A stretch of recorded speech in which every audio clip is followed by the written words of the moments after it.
Welcome everybody to the Rouge Park Master Plan presentation, and thank you so much for joining us. So we have three presenters tonight. I am Sally Petrella, the president of Friends of Rouge Park, and I will be covering the background on the plan. So Paul? I'm Paul Stark, recording secretary, and I'll be doing the presentation on the future plans for the park, the third presenter tonight. So this presentation would not be possible if it wasn't for a member and volunteer who approached us in 2019. Her name is Eileen Iannoni, and she offered her skills in urban planning and design to assist us with this master plan. So she has been working on it ever since. And Eileen, would you like to introduce yourself? Sure. Thanks, Sally. Good evening, everybody. I think I've had the opportunity to meet some of you at various events, but obviously COVID has put a dent in that. So nice to see some new faces. I'm Eileen Iannoni. I'm originally from Toledo, where I studied urban planning and then came to Detroit and have been working at Bedrock in doing real estate, urban planning, and sustainability projects over the past 3.5 years. I'm also a graduate student of real estate at U of M, if there's any U of M folks out there, and I'm a board member with the Greektown Neighborhood Partnership. So really lucky to have met Sally and Paul. I think I originally reached out about helping with the website and then learned that they needed assistance with the master plan and was particularly excited about that given my background. So just lucky to be grateful to be a part of this process. Look forward to sharing some of the work I put into it. Thanks, Eileen. And then Julia Shao has joined the team fairly recently, and she's really a whiz at creating some of the maps. So Julia, you want to introduce yourself? Yeah, hi, I'm Julia Schlau. My background is in architecture, and I'm currently an adjunct professor at University of Detroit Mercy School of Architecture and Community Development. I'm here because I love working on maps and working on master plans, and Eileen roped me in when she said she needed help with some Illustrator files, so I was happy to help. So thanks, Eileen, for inviting me, and thanks everyone who's made this so fun so far. Thank you so much, Julia. And we have quite a few board members on, and I wanted to introduce Sam Shapinski because he's going to be helping to monitor the chat tonight. Hi, I will try to interject. I'll keep notes when questions are asked, and I will try to put them in timely, at least during those breaks. Great. Thank you, Sam. So, the Friends of Rouge Park was founded in 2002 with a threefold mission to advocate for the protection and enhancement of the natural features and habitats found in Rouge Park, to promote existing activities and facilities, and to promote appropriate development of future recreational activities. Towards this last goal, we sought to raise funds to make some improvements in the park by organizing a 5K run in 2008 and 2009. Once we raised a couple $1,000s, the discussion on how to best spend the money arose. One popular idea was to purchase benches to place along the 6 miles of paved pathways in the park. But where exactly?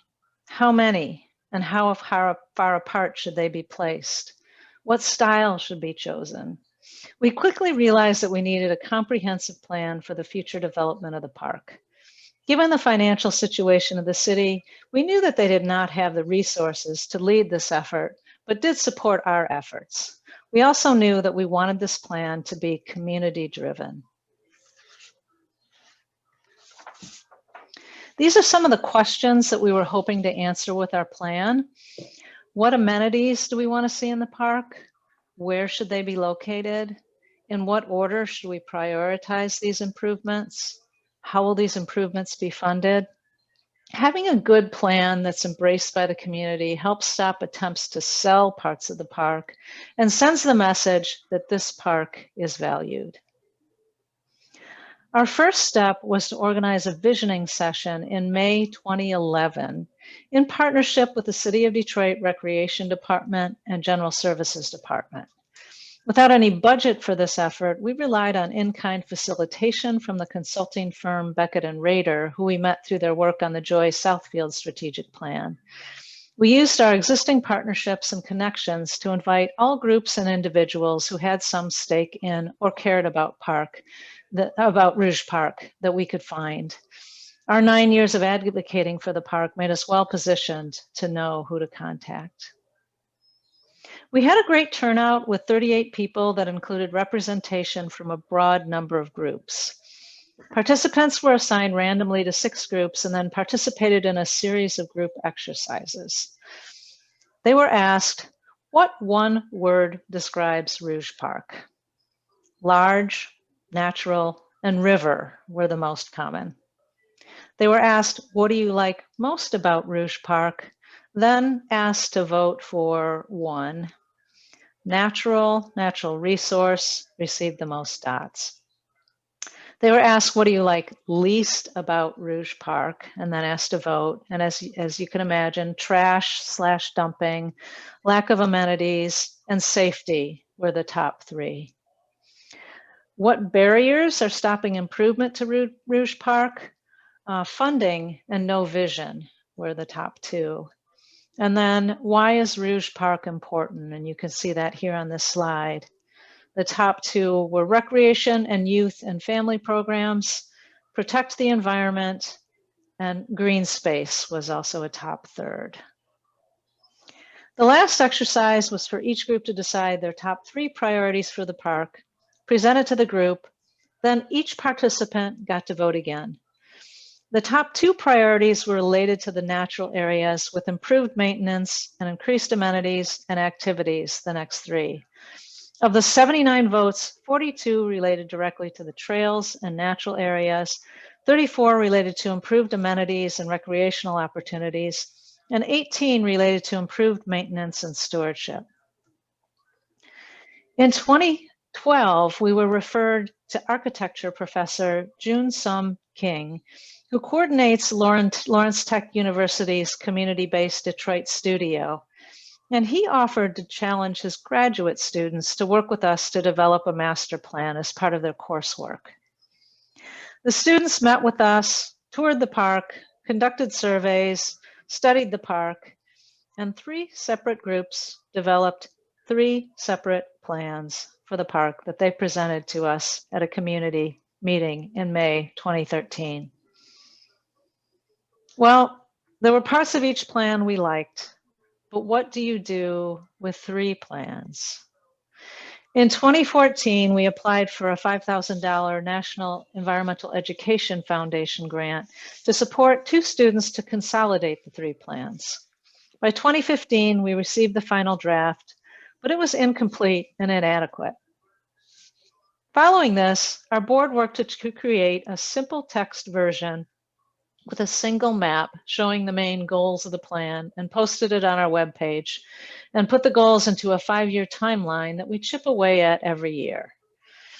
This version, and you can see the map there on the left, messy as it is, rough as it is, has been used as a guiding document for the city, for tree plantings, for grant applications, and for anyone who contacts us with an idea for the park.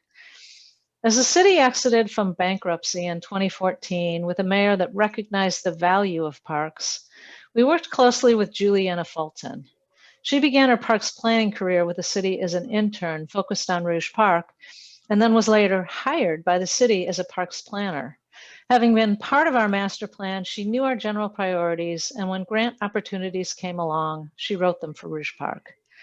We worked together on several grant-funded projects for nature trails, and she successfully got some big grants for new picnic shelters, walking trails, playgrounds, ball fields, a splash pad, which led to more and more investment in our park. So by 2016, our board completed a rough PowerPoint document that outlines the master plan that we presented at our annual meeting. Our next goal was to find help to put the document into a presentable and accessible format. This is where Eileen Iannone came to our rescue, recently joined by Julia. They've been working on the plan for quite a few months, and we'll share a preview of their progress to date. But before we go there, are there any comments or questions? So if there are no questions, then I would like to invite Eileen to come on up. Yep, ready.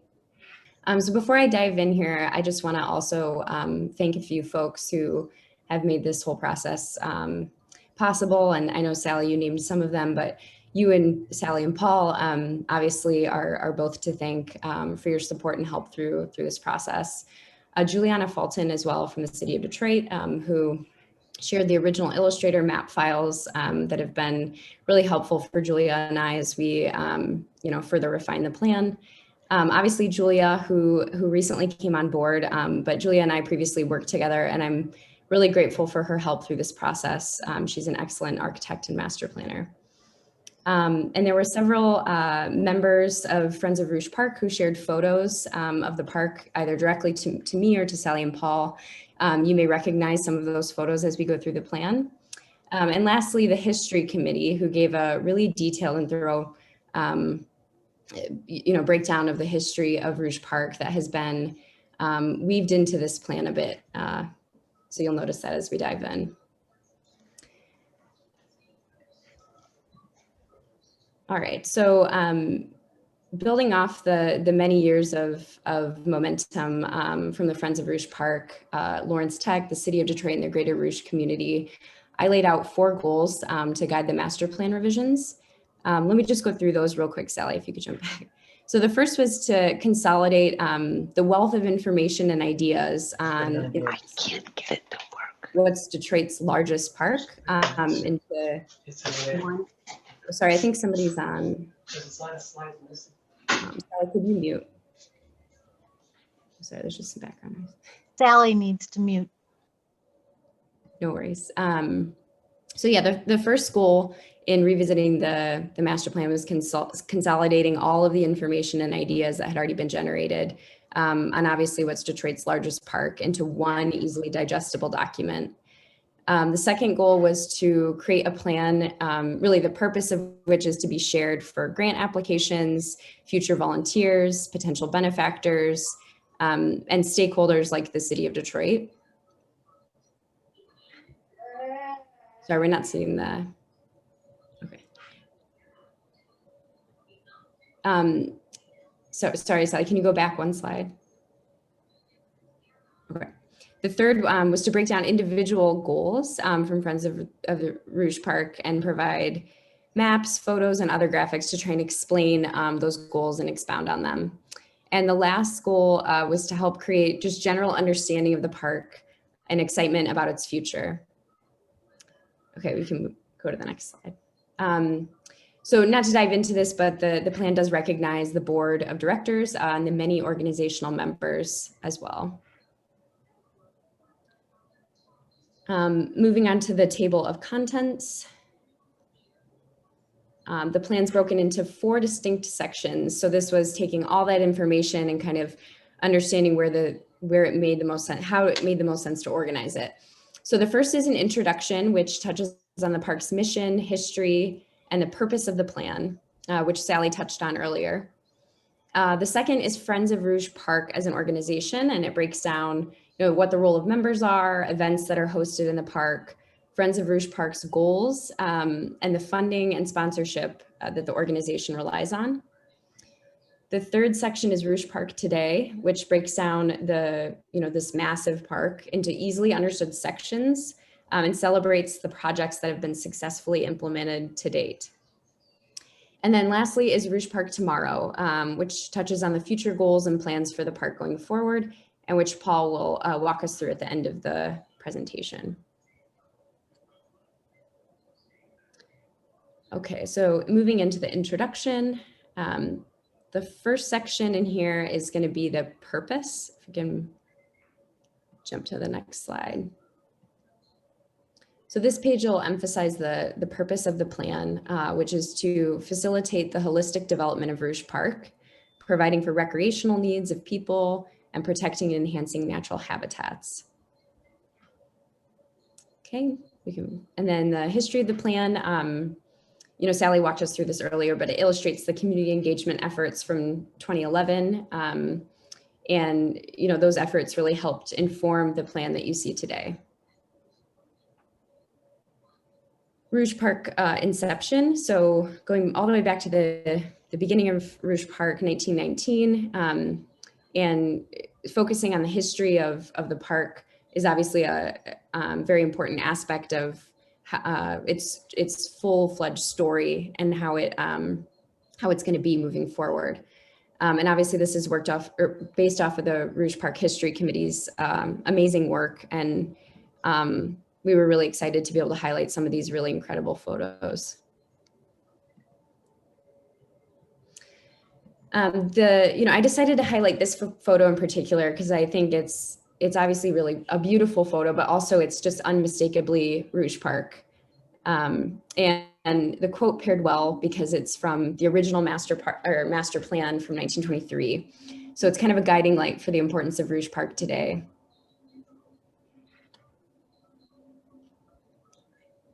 Okay, and then the timeline, I have to give Julia credit for this idea and execution here. So many of you were probably on the November presentation on the history of Rouge Park. And obviously there is a lot of historical data, an hour and a half worth presentations worth, just on the early years alone of Rouge Park. So we wanted to find a way to simplify the wealth of information. So we decided to pull this into a single timeline from the beginning of Rouge Park that focuses on just the significant milestones, so all the way through to present day. And we emphasize the years of growth from 1932 to 1974, and then its subsequent years of decline through 2002 when the Friends of Rouge Park was founded, and obviously brought renewed focus and momentum to the park. So then we move into the Friends of Rouge Park section, which walks through, again, the organization's membership and meetings. So just a breakdown of what it means to be a member, what dues are, who's kind of involved as a stakeholder. It's a good photo with the board and the mayor. And then it goes into events that Friends of Rouge Park either organizes or supports in the park, including an emphasis on, these larger events that have been either reoccurring or were significant. And Rouge Park Appreciation Day, obviously being the largest one, where over 300 volunteers come out to pick up trash, restore natural areas, repaint benches, and numerous other efforts. So we gave Rouge Park Appreciation Day its own slide. Funding and sponsorship. So this section touches on the generous donations and funding from groups like REI, the Sierra Club, and many others. And then we get into the Rouge Park Today section, which breaks down the different components of what Rouge Park, being a very large park, as I mentioned before, obviously we needed to strategize on a way to break those down into digestible pieces and highlight the many destinations and areas within it. So this is an overview of where all of the main destinations in the park are located, as simple as it can get, just to give people who may be unfamiliar with the park a better understanding of where all of these things can be found. And I think the trailhead piece, being a trail runner, is particularly nice for me because I can, even print this off. This will be eventually uploaded on the website and people will be able to access this really easily. So it's a good guiding map for navigating the park. This stat slide, could be pulled out of the plan and used to sort of advertise all the things that are available throughout the park. But I think a lot of people are unfamiliar with the extent of amenities and natural features in the park. Probably not those on this call, but many people in Detroit. And I know I was until I started working on the project. So this slide's meant to give just a concise snapshot to capture all of the range of amenities that can be found throughout the park. And, you know, obviously there's some really incredible ones here, like the park being 1,184 acres, still blows me away. And some other significant stats here are the impressive network of trails and the picnic shelters and the playgrounds, several of which of those were built this year. So that's, you know, this page can be continuously updated every couple years or whenever we get around to updating the master plan as a whole. But again, this page can be taken out and serve to illustrate all the things that are available on an ongoing basis.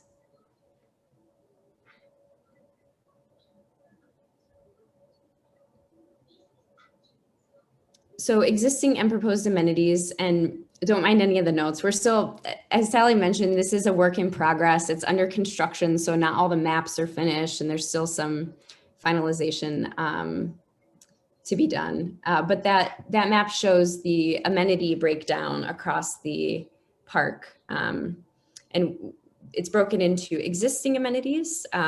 So I had a stats page describing how many of each thing there are and what's available in the park. And this just gives a location to those.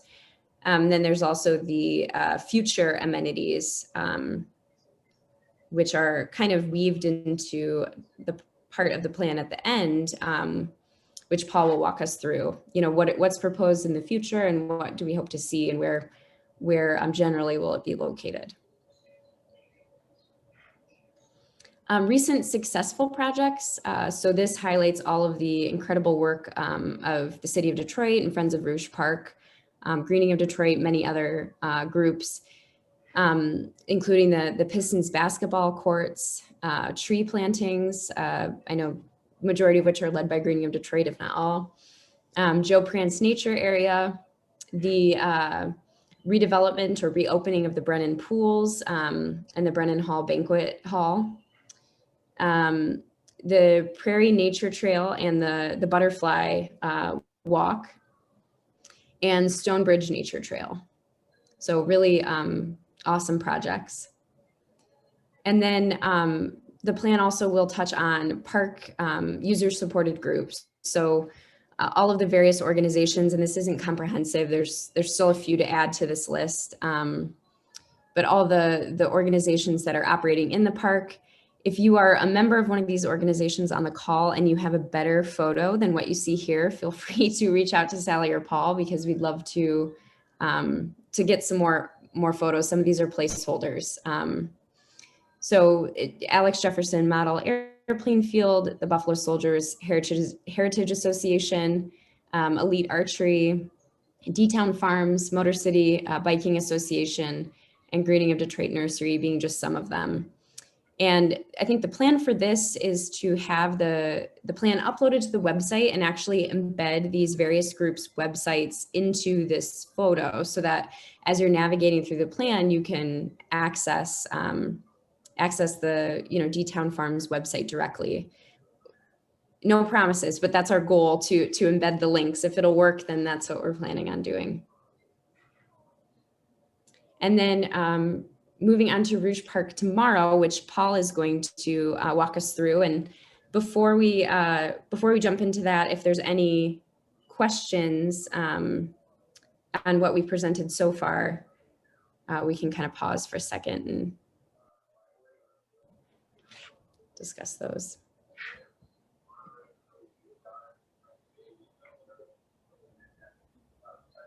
There haven't been any questions in the chat box, but a comment from Rayshawn suggesting to add the splash pad to the map with park amenities. Oh, perfect. Yeah, thanks, Rayshawn. I'll add that in.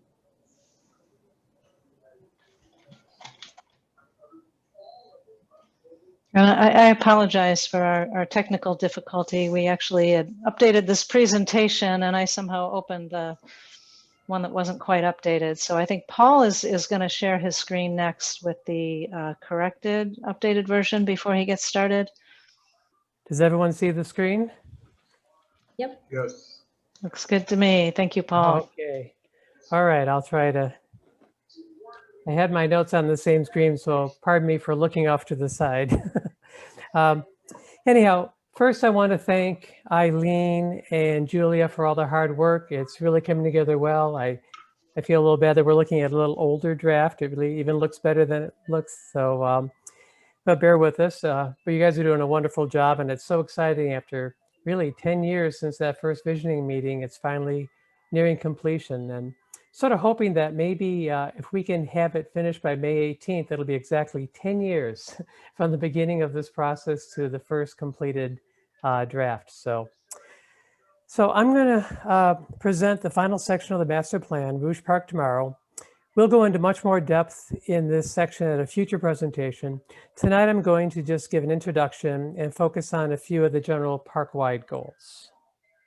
So now if I hit, okay, I just click there and it goes down. Okay, park-wide goals.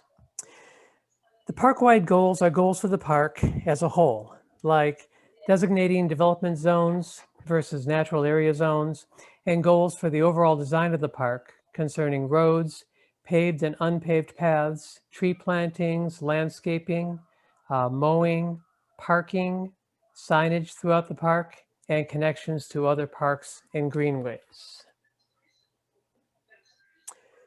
Developed in natural zones, this map shows the areas where development will and will not be allowed.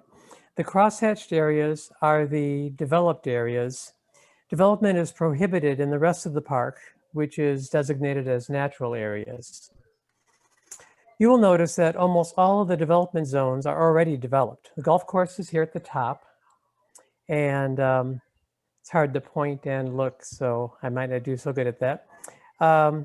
And the Brennan Recreation Area, Joe Prance area, Greening of Detroit, and the D-Town Farm, Cozy Corner, and the Sorensen area down here. If new park amenities are planned, like new picnic shelters, ball fields, splash pads, skate parks, amphitheaters, or whatever, they will be allowed only in these areas. There is one proposed new development area on Outer Drive between Warren and Tireman, and that's right, this little area down here where I'm pointing, if you can see that. This stretch of Outer Drive once hosted the Pony Barn, Pony Ride Track, a comfort station, and a snack bar. We would like to see a new nature center with a small picnic area, playground, and upland forest nature trailhead in this area, since it's so close to the Stonebridge Nature Trailhead and the Prairie Pathway trailheads. This map is still under construction, but it will highlight plans for prairie restoration and reforestation. As Sally mentioned in the introduction, there has been a strong consensus that the most valuable feature in Rouge Park is its natural areas. Consequently, this plan is sought to maximize the size, variety, and quality of the natural areas. Mowed grass is appropriate for playgrounds, ball fields, picnic and recreation areas, but Rouge Park has wide expanses of mowed grass where no park amenities exist. These areas should be restored to their natural state as forests and prairies. 20 years ago, the Rouge Park Prairie was restored on the west side of Outer Drive between Tireman and Joy Road, and this has become a great asset to the park. Reforestation has begun in a few targeted areas with 16.4 acres restored so far. We'd like to see this progress continue. A well-designed reforestation plan will not only create more diverse habitat and help manage stormwater, but can also create beautiful scenery around the recreation areas as well as the natural areas. This map, also under construction, when completed, it will show the existing and proposed paved paths and nature trails in the park. In the 1970s, 6 miles of paved walking paths were laid in Rouge Park. In 50 years since they were paved, they have never been repaved and have received minimal repairs, I think, as we all know. We'd like to see it entirely repaved and maintained with benches and trash cans added every quarter mile. The master plan also calls for 2 additional paved walking loops to be added, one at Cozy Corner Recreation Area, right over here, and one at Sorensen Rec Area. Now, the one in Sorensen Rec Area has now just been completed late last year, And we're hoping to see the Cozy Corners loop soon, complete with benches, shade trees, and garbage cans. Regarding the nature trails, we would like to restore the historic Wildwood Nature Trail that was created in 1935, that once connected the Sorensen Trail, that's down here, to the Stonebridge Trail up here. Currently, the trail only, we would also like to complete the Scout Hollow Trail loop. Currently, the trail only extends from the campground north to the Spinoza Bridge on the east side of the river. We'd like to see the trail continue on the other side of the river and eventually create a 3-mile loop for the campers to hike. That would be this area right here. The trail right now goes up this far. We want to continue and do a full loop all the way around and back up to the campground. And by adding connecting trails to the Stonebridge Nature Trail, Joe Prance Nature Trail, and Prairie Pathway, we will eventually have over 9 miles, continuous miles of hiking trails and an equestrian trail for the Buffalo Soldier horses, which will be kept in the developed zone to reduce impact on the natural areas. Okay, tree-lined roads. Recently, I was looking back at aerial photographs of Rouge Park from the 1950s and 60s, and I was surprised to see how many more trees there were lining the roads in Rouge Park at that time. Apparently, we have lost a lot of trees in the park over the years. I'm guessing that many were elms that were lost due to the Dutch elm disease in the 1970s. Others may have damaged or died and just were never replaced. The red lines on this map indicate all the areas where trees are lacking. Roughly 70% of the original trees are missing. That's 40% of the trees along the perimeter of the park and 80% of the trees along the park's interior roads. We estimate that nearly 2,000 trees will need to be planted to restore the park to its former beauty. The two photographs illustrate the visual difference between where trees have survived and where they have been lost in the picture below. Back in 2002, when the Friends of Rouge Park was founded, the city was mowing over 300 acres of the park, when less than 100 acres were in use for sports, recreation, and picnicking. Over the years, we have worked with the city to create many prairie grow zones and reforestation areas to vastly reduce the amount of land that needs to be mowed.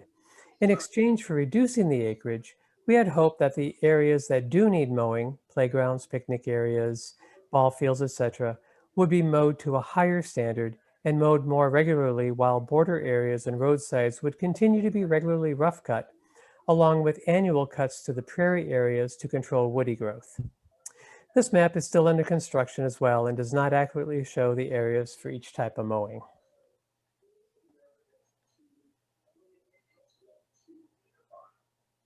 Another important park-wide issue is traffic. The current excessive amount of cut-through traffic, almost always exceeding the speed limit, is not consistent with the value of Rouge Park as a place to experience nature or safely recreate.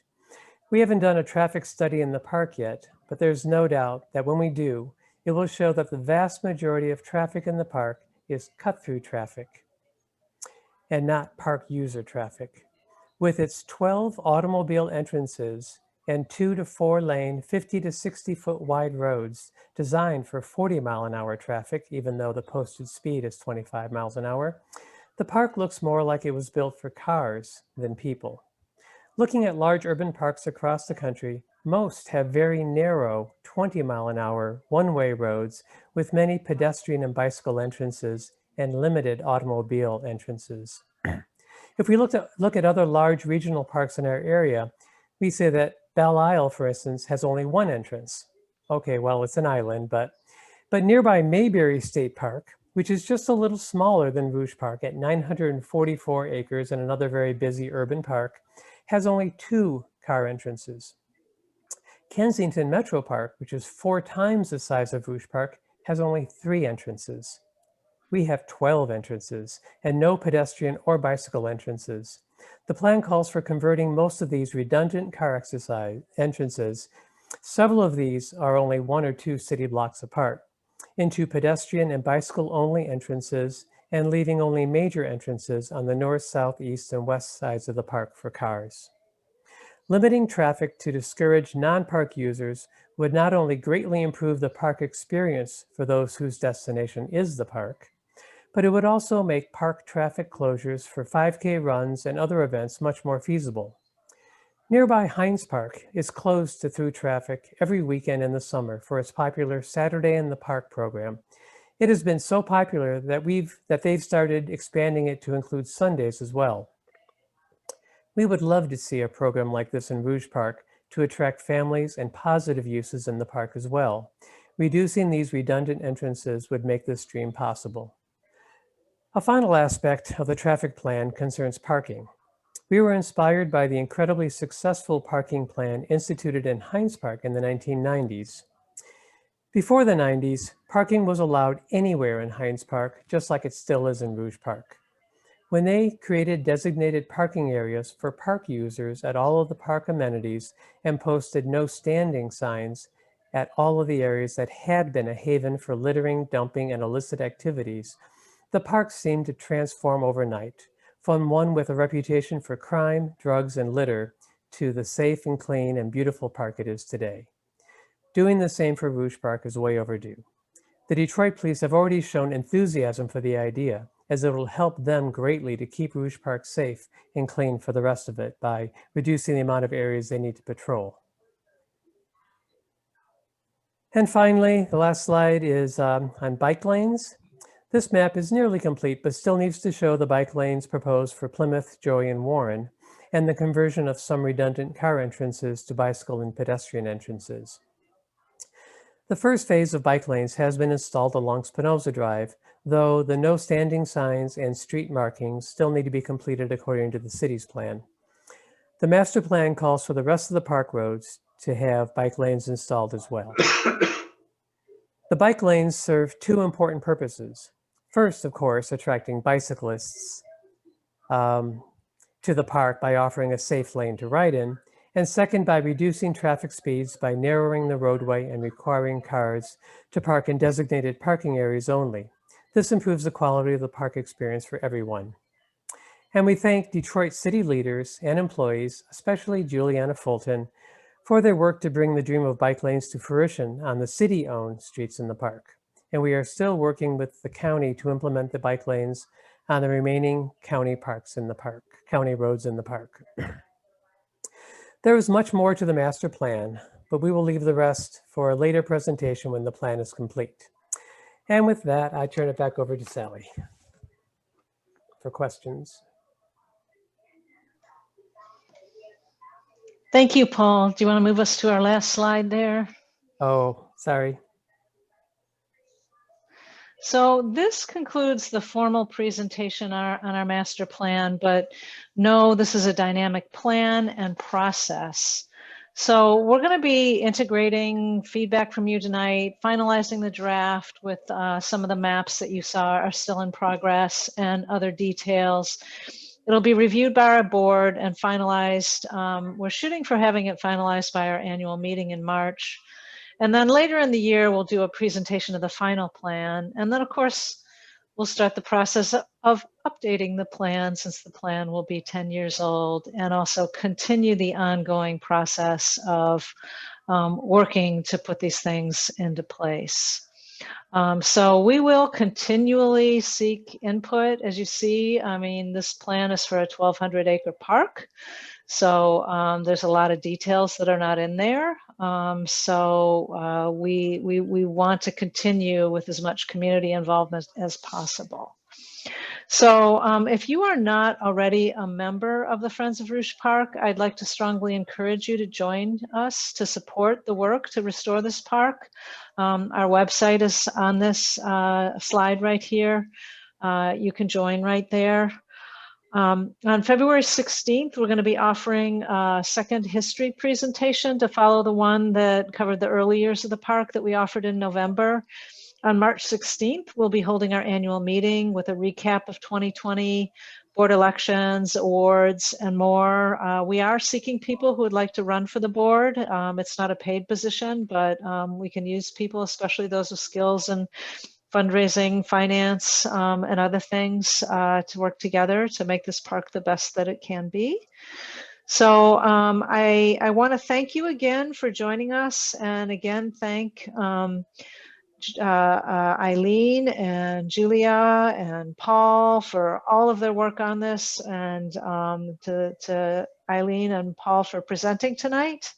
And at this point, we'd be happy to answer any questions or take your comments. So, and maybe Sam can guide us through that. Sure. And Paul, maybe if you want to do a stop share. Okay. So there have been a number of questions in the chat box and a number of comments as well. I'll start out with just a couple of the questions. Some of these are for Friends of Rouge Park, and some of them may be directed a little bit more at the city. So one question, just kind of on the note: does Wayne County own the park? And Rayshawn has already responded. The city of Detroit does. A question for a general question. For Friends of Rouge Park, what does the plan include the proposed River Rouge Greenway from Hines to 8 Mile? Do you want to take that, Sally? Yeah, I guess maybe I'll take that one. So the plan for Rouge Park doesn't really address that, but it's something that we're aware of. I don't know if I know Rayshawn is here from the city. I know there's other people in his department that are working on a connector that would connect Rouge Park with Hines Park and then connect up to Eliza Howell Park to the north. So that is a long-term plan for the city, but it isn't really addressed in this specific plan. Unless, and I think Rayshawn, you are, if you wanted to, I know you're here from the city. I don't know if anybody else is here from the city, but if you had anything to add to that, feel free. Yeah, you basically said everything that needs to be said. I know we've looked at different versions of the connector. I think also Todd Scott may be on the call, and he works on greenways. So I don't know if you had any other comment on that, Todd. Actually, Sally, that was my question. Okay. So I think it's something that maybe we need to integrate a little bit more to make sure that our connectors will work, because I know that we've looked at some of the plans the city had for how they wanted to connect it, and some of it didn't even go through Rouge Park, which really disappointed us. So I think we need to get a little bit more involved in that. So thank you for bringing that up. Sure And thing. Sally, it is mentioned in the master plan, by the way, but it's not, there's not a full map plan of exactly how the connection is going to work, but it is mentioned. Is there a process for submitting formal feedback?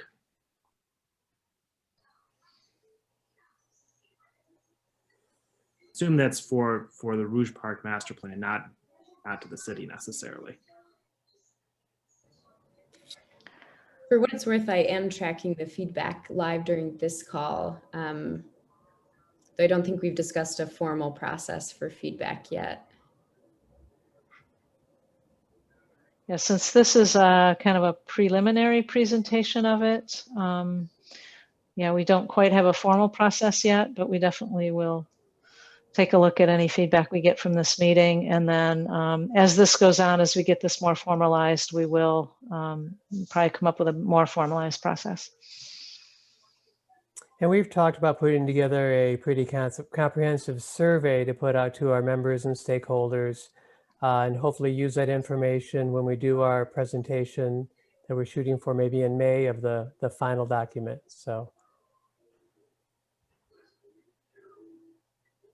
besides that, I guess there's just always, you know, and everyone's free to contact us at our email at any time or on the webpage and give us any feedback. But I guess the main way has been at meetings like this. And Can the latest version of the master plan be found online? Well, not yet. There's still, as you can tell, a lot of the slides are still under construction, and we're hoping to wrap this up over the next few months. And then hopefully, maybe by the annual meeting in March, we will have a copy ready. We'll see. We haven't set a official date, but we're working on getting it a copy ready to put on the webpage and to share. I believe this may be more of a question for Ray Sean, if you're still on. Does the city have any plans for the old office building and the 3 buildings on the north side of the maintenance yard service drive? The moment there are no plans, but we are keeping our eye out in those locations of the buildings.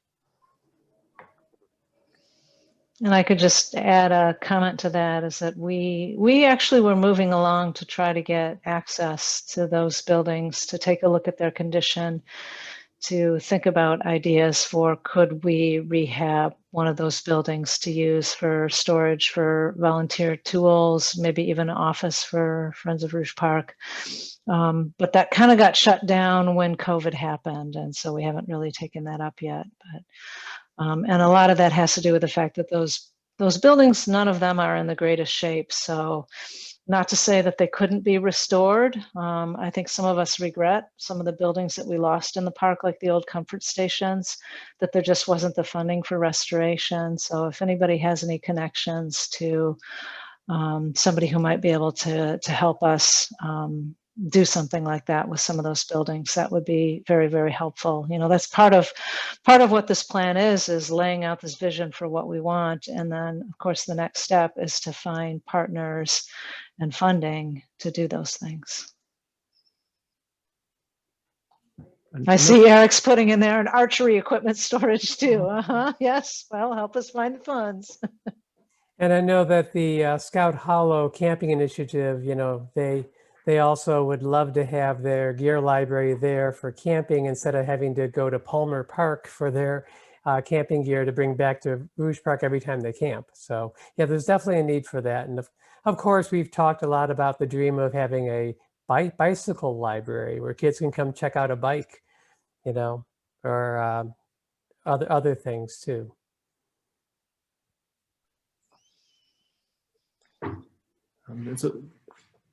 Another question for maybe again for the city: are there plans for the archery range, or there's maybe more for Rouge Park? Is there other vision for the archery range? So we currently have Wayne County money to do improvements at the archery range, and we are set to have those improvements for this year. I don't have a timeline right now, but we are definitely trying to have that completed this year.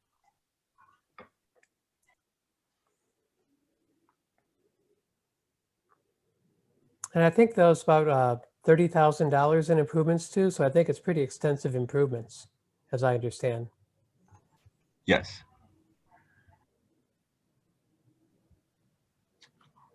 Are there plans for river activities, including canoeing, kayaking?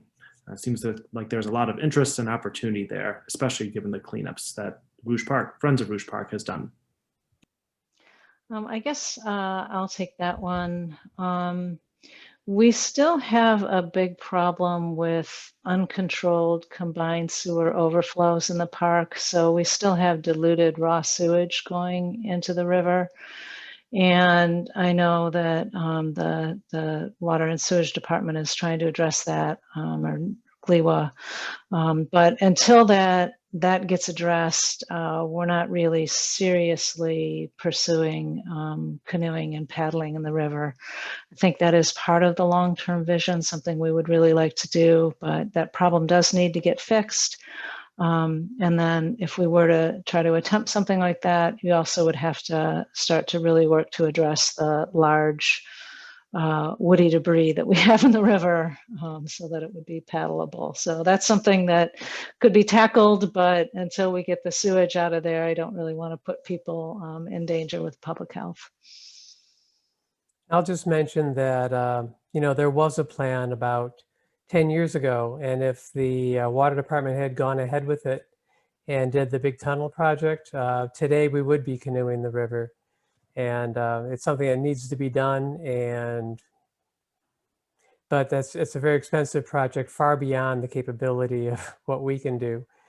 We need to continue to advocate for it, though, so that someday we can make use of those 4.7 miles of beautiful river running through our park. And I think we do have a couple people from DWSD on. I don't know if Barry wanted to address that at all. Not trying to put you on the spot, but if you wanted to make any comment about that. We have the project coming up that we've been presenting to the group, and that's pretty much where we're starting off with addressing that. But this area is not the sole area where there are releases to the river. Mm-hmm. And any idea when those releases will be completely addressed? Is that 2037? Yes, 2037 is the target mandate from the state. Thank you. What are the plans for restroom locations? Well, like I said, we'll get into those real particulars, I think, in the next presentation, but certainly those would be in the recreation areas. We already have one functioning rest area in the Brennan recreation area, and the plan is to also have one in the Cozy Corner area and one in Sorensen, and then perhaps one in the, well, there'd be once the nature center is built, that would of course have restrooms as well. And there's also a restroom already in the Joe Prance recreation area. So that would be the goal, to have those all located within those areas where there's the highest density of playgrounds and picnic areas and those things. And Ray Sean might speak to this, but I know that there are plans with the city to put in restrooms at the Cozy Corner area that would be happening in the next couple of years. Is that still in the works, Ray Sean? Absolutely, that is correct, Sally. Great. We also had just porta potties placed for a while until one got stolen. I think we need to bolt them down. But we had one at the trailhead area, the access to the mountain bike trail, the Stonebridge Trail, and the Prairie Trail. And that's something that we could look into getting back. And we've talked about maybe doing something where they're not just sitting out there in the open, but maybe build a nice lattice and grow some clematis or some other vine around them, make them attractive, and have them regularly cleaned and maintained and bolted down. There also are porta potty type floating ones down in the Scout Hollow right now for use for the campers. And those are actually designed where when it floods, they literally will rise up and stay on top of the water and not be damaged. It's really an amazing design. And if you haven't seen them, it's worth taking a look at them. So those are there as well now.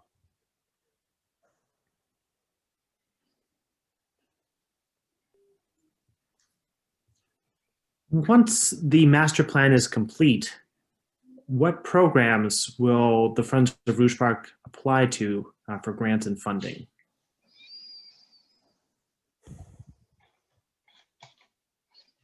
Sam, I think you should take that one. Sure. So, as others know, we are an all-volunteer organization, and so there are kind of two different approaches that we take. One is just seeing the opportunities that are in front of us in terms of funding when there are private funds that may become available through generous foundations that are local.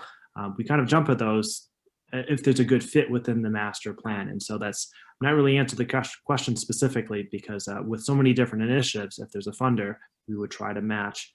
I think in terms of our approach for how we can improve our capacity to build on the master plan and serve communities surrounding Rouge Park, we have to figure out a little bit how we as an organization can have staff, be it part-time or hopefully down the road, more full-time staff, so we can do a lot more in terms of this type of capital improvement to the park. So I'm not entirely answering the question, but we're very interested in the funding opportunities that we can find, working with local government, working with the state, of course. So we feel free to reach out more directly if you have suggestions or partnerships.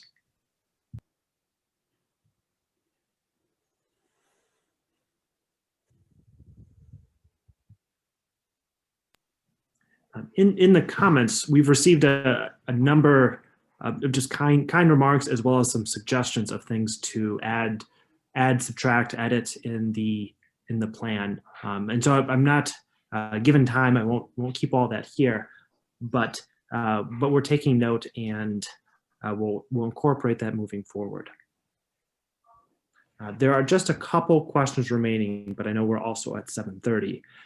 Does this plan include design standards for structures in the park? This may, and there's a part of this question is the most recent question in the chat box. With new comfort stations going up, it seemed like it would be good to have this kind of cohesive design throughout the park.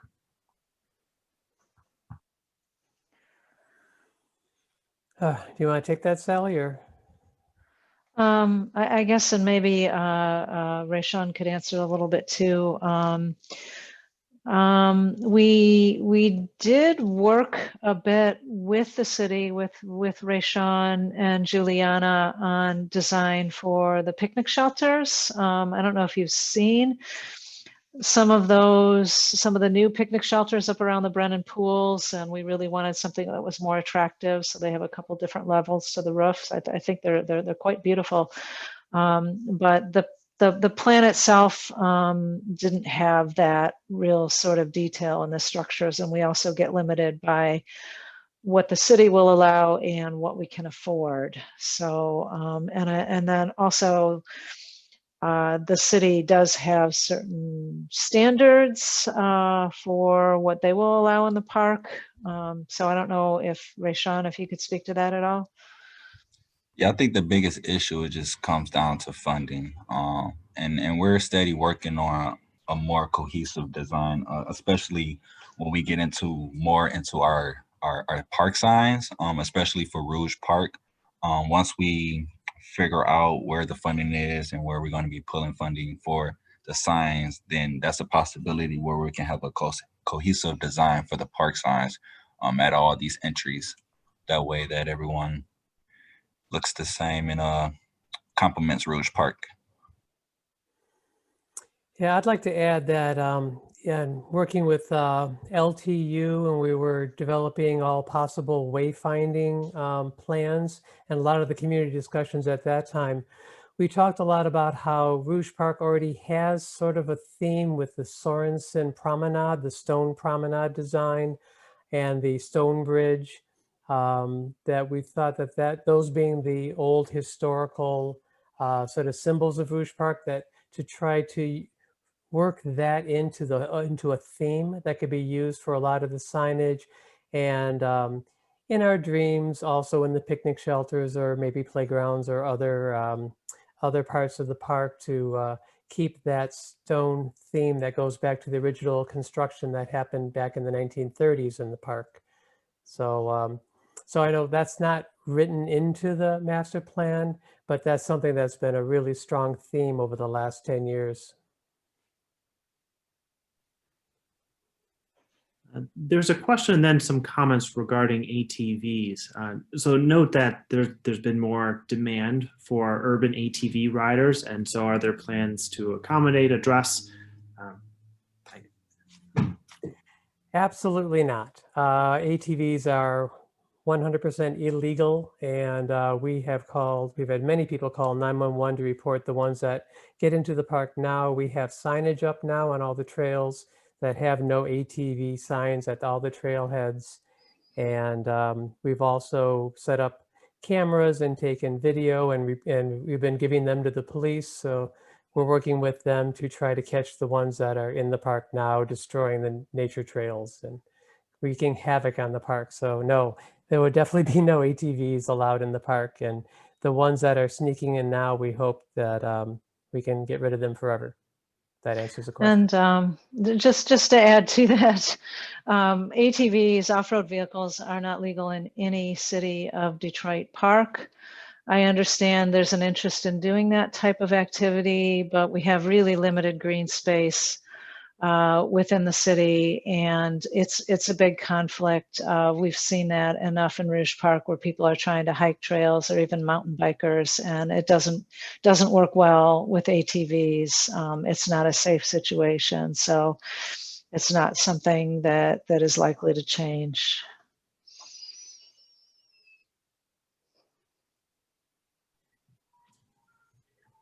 One last question regarding canoeing. Is it safe, given bacteria levels, for someone to take their canoe just privately out into the river? Safe. Depends how you want to. Safe. In terms of water quality, it's not going to be as bad if it hasn't rained or there hasn't been any snowmelt for a long time. I was out there with Friends of the Rouge doing fish surveys, and there were condoms hanging from the trees and such. Not following a rain event. There are, along with the water quality issues, and I mean, as long as you don't fall in and you don't have any open cuts, and when you're all done, you take a shower, you're probably okay, but open cuts and open water, not so good. But there also are quite a few log jams and the remains of the former dam by Sorensen. Lots and lots of impediments, so it's not an easy paddle. So there's those dangers too. So I've done some of it before. It can be kind of fun, but you really have to be very, very careful, be very, very safe, and it's really not recommended, mainly because of the water quality issues.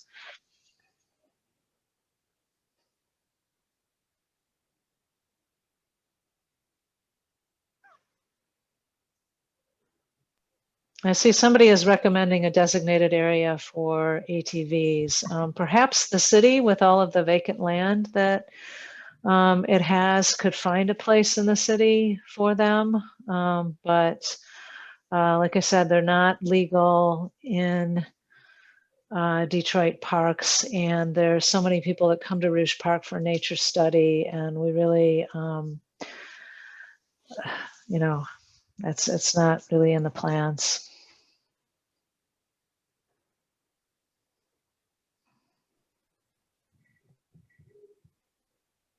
At this point, I think we've addressed the questions in the chat box. Okay. Great. Well, thank you everybody for attending. Feel free to send any other comments. We have a general email, rougepark@gmail.com. You can send your comments to. Thank you, Senator Santana, for attending the meeting. She did say she has coffee hours on Friday at 10:30 on Facebook, so that's our representative.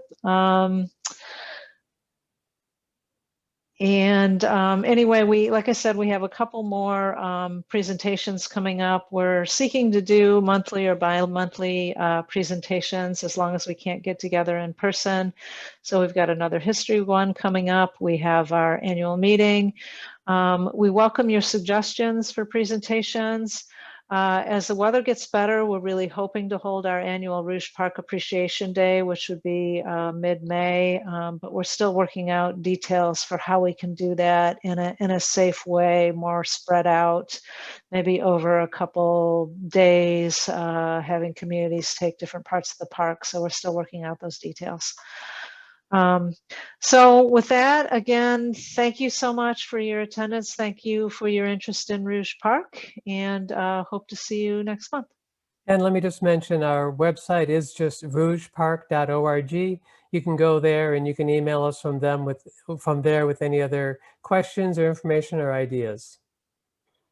And we're also on Facebook, just Friends of Rouge Park. All right. Well, I hope you all have a great night. Thank you. Thanks, everybody. Thank you. Thank you. Thank you. Good night, everybody.